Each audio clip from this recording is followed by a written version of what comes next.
Okay guys, for today's video, tayo ay titingin ng mga lumilipad na mga kalapati. Manood lang po kayo sa aking YouTube channel or Reels.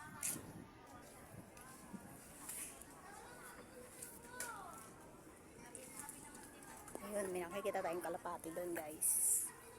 Ayun na guys, ang kalapati guys.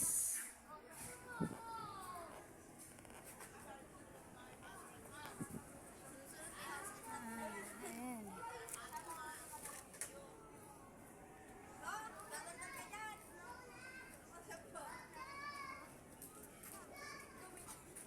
Tagal nila lumipad guys. Ayan na guys, may lumipad ng isa. Abangan natin ang kasunod guys sa wait ng